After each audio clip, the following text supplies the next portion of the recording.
Hello అండి, welcome to సాకర్స్ haven. ఈరోజు మనం బొంబాయి రవ్వ ఉప్మా పొడి పొడిగా రావడానికి ఎలా తయారు చేయాలో చూద్దాము. దీనికోసం కావాల్సిన ఇంగ్రీడియంట్స్ చూద్దాం.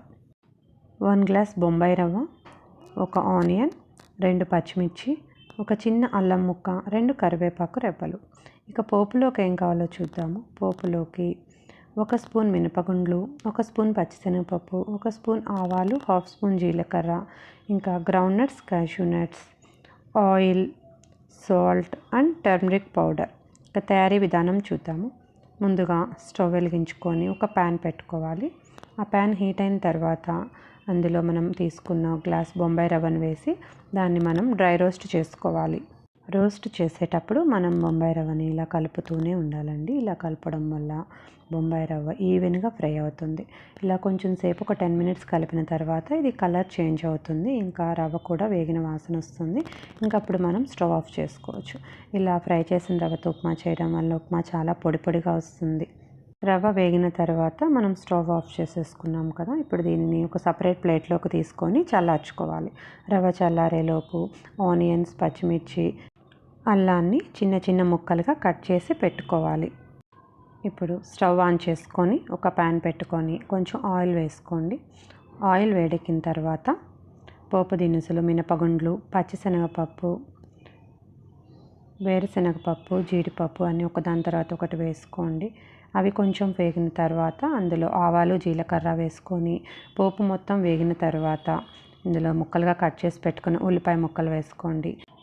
ఉల్లిపాయ ముక్కల్ని ఒకసారి బాగా కలుపుకున్న తర్వాత ఇందులో కట్ చేసి పెట్టుకున్న పచ్చిమిర్చి ముక్కలు, కరివేపాకు, ఇంకా చిన్నగా కట్ చేసి పెట్టుకున్న అల్లం ముక్కలు వేసుకొని ఒకసారి బాగా కలుపుకోవాలి. ఉల్లిపాయలు వేగేటప్పుడే కొంచెం సాల్ట్ యాడ్ చేసుకున్నట్లయితే ఆనియన్స్ త్వరగా వేగుతాయి. అందుకని ఇక్కడ నేను కొంచెం సాల్ట్ యాడ్ చేశాను. మళ్ళీ తర్వాత ఫైనల్గా యాడ్ చేస్తాను. ఒకసారి సాల్ట్ వేసి బాగా కలుపుకొని మూత పెట్టి మగ్గించుకోవాలి. ఉల్లిపాయలు మగ్గేదాకా మధ్య మధ్యలో కలుపుకుంటూ ఉండాలి. ఆనియన్స్ అన్నీ బాగా మగ్గిన తర్వాత ఇందులో మనం వాటర్ యాడ్ చేసుకోవాలి. నేను 1 గ్లాస్ బొంబాయి రవ్వ తీసుకున్నాను కదండి, అందుకని దీనికి 1.5 గ్లాస్ వాటర్ యాడ్ చేస్తున్నాను. వాటర్ యాడ్ చేసిన తర్వాత మనం ఫ్లేమ్ హైలో పెట్టుకుందాము. ఈ వాటర్ బాగా తెరలాలి కాబట్టి ఇందులో నేను ఇప్పుడు కొంచెం పసుపు, సాల్ట్ యాడ్ చేస్తున్నాను. ఒకసారి బాగా కలుపుకొని మూత పెట్టి కొంచెం మగ్గించుకోండి. మధ్యలో సాల్ట్ సరిపోయిందా లేదా అని తెలియడం కోసం నేను మధ్యలో కొంచెం వాటర్ని టేస్ట్ చూస్తున్నాను. ఈ వాటర్ మనకి ఉప్పగా అనిపించాలి.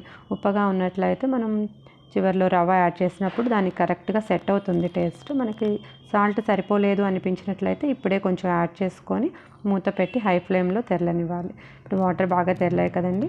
ఇప్పుడు మనం సిమ్లో పెట్టుకోవాలి. ఫస్ట్ ఫ్లేమ్ తగ్గించుకోవాలి. ఇప్పుడు రవ్వ మనం రోస్ట్ చేసుకున్నాము కదా, ఆ రవ్వని మనం యాడ్ చేసుకుంటున్నాం. రవ్వ వేసేటప్పుడు కొంచెం కొంచెంగా వేసుకుంటూ రవ్వ వేస్తున్నంతసేపు మనం కలుపుకుంటూనే ఉండాలి, లేకపోతే ఉండకడుతుంది. అందుకని నేను రవ్వ వేస్తూ మొత్తం కలుపుతూ ఉన్నాను. ఇప్పుడు మొత్తం వేసేసాను కదా, ఒకసారి బాగా మొత్తం కలిసేలాగా కింద నుంచి పైకి మొత్తం కలుపుకోవాలి. ఈ విధంగా బాగా కలుపుకున్న తర్వాత మనం మూత పెట్టి ఒక 10 నిమిషాలు మగ్గించుకోవాలి. ఇలా మగ్గించేటప్పుడు ఈ 10 నిమిషాల గ్యాప్లో మధ్య మధ్యలో మనం మూత తీసి కలుపుకుంటూ ఉండాలి.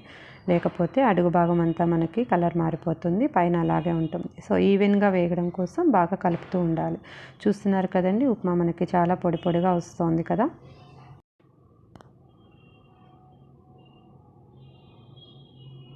ఈ విధంగా బాగా కలుపుకున్న తర్వాత మనం స్టవ్ ఆఫ్ చేసుకొని ఒక 10 నిమిషాలు దీన్ని మగ్గనివ్వాలి.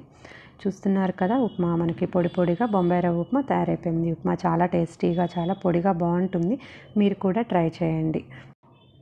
Thank you so much for watching this video. మా వీడియో మీకు నచ్చినట్లయితే లైక్ చేయండి, షేర్ చేయండి, మా ఛానల్ని సబ్స్క్రైబ్ చేసుకోండి. Thank you.